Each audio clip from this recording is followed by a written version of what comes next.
সুরূপা বর্মন। তুমি কোথা থেকে এসছো? নদিয়া জেলা। একটু জোরে বলবে হোক।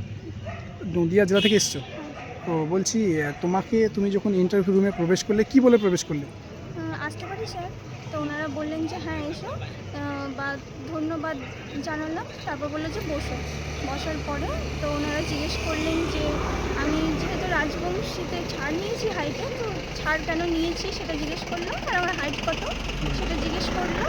তারপরে আমার প্রিয় খেলার দিয়েছি ফুটবল, তো জিজ্ঞেস করলো যে লাস্ট কে এসেছিল পশ্চিমবঙ্গে, কাকে আনা হয়েছিল খেলার সম্বন্ধে? হ্যাঁ, খেলার সম্বন্ধে। আর কয়েকটা ক্লাবের নাম জিজ্ঞেস করলো, তো আমি বললাম সেইগুলো।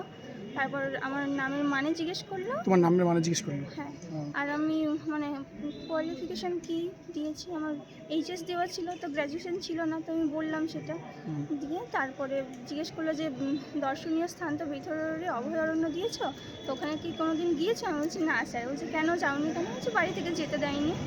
বলছে চাকরি না পেলে কি দেবে না? বলছি না স্যার। বলছে হাসলো, তারপরে বললো ঠিক আছে, সুন্দর হচ্ছে, যাও।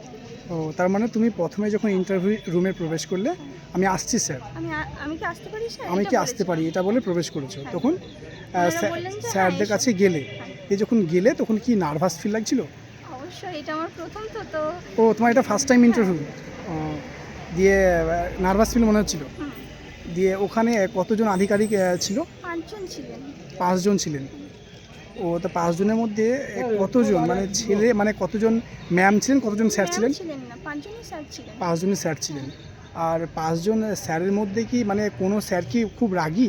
না না, সবাই ফ্রেন্ডলি, মানে কোনো ভয় পাওয়ার কোনো কারণ নেই ভিতরে। সবাই ভয় হাসছিলেন বা মানে না পারলে কোনো ভয় নেই, ও হাসছিলেন বা বলছিলেন এইসব। মানে স্যার একটু হাসি খুশির মধ্যে থেকে ইন্টারভিউ নিচ্ছেন, হ্যাঁ। মানে যাতে স্টুডেন্টরা মানে ভয় কাইন্ডলি না যেন পায়, নার্ভাস nervous না করে না হয়।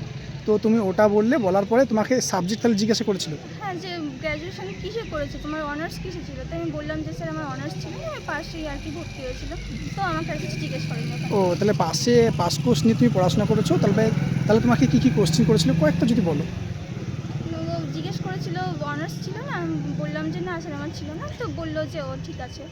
আর ওখান থেকে আর কোনো কোশ্চেন আমি কোশ্চেন করেনি। আর অভয়ারণ্য যেহেতু তুমি দিয়েছো, যে দর্শনীয় স্থান কি দিয়েছিলে? নাকাশিপাড়া জেলার ভিতরের অভয়ারণ্য।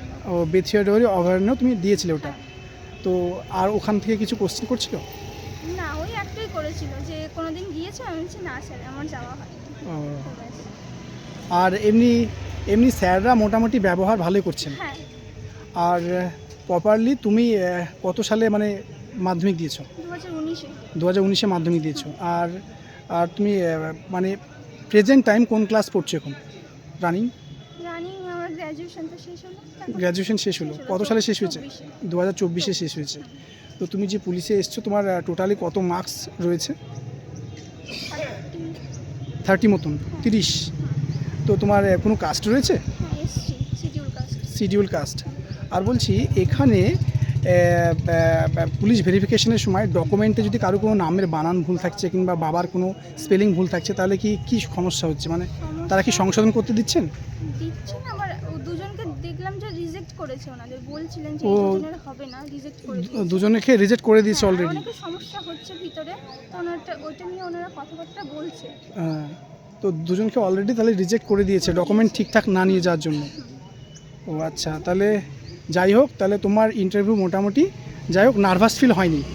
ফার্স্ট টাইম ইন্টারভিউ তো যাই হোক, খুব ভালো লাগলো শুনে। তো আমার তরফ থেকে এবং টার্গেট খাঁকি WAP ইউটিউব চ্যানেলের পক্ষ থেকে তোমাকে অনেক অনেক অভিনন্দন। তো আমি চাইবো 2026-এ যেন তোমার লেডি কনস্টেবলের সিলেকশন হয়ে যায়। অনেক অনেক শুভেচ্ছা, ধন্যবাদ।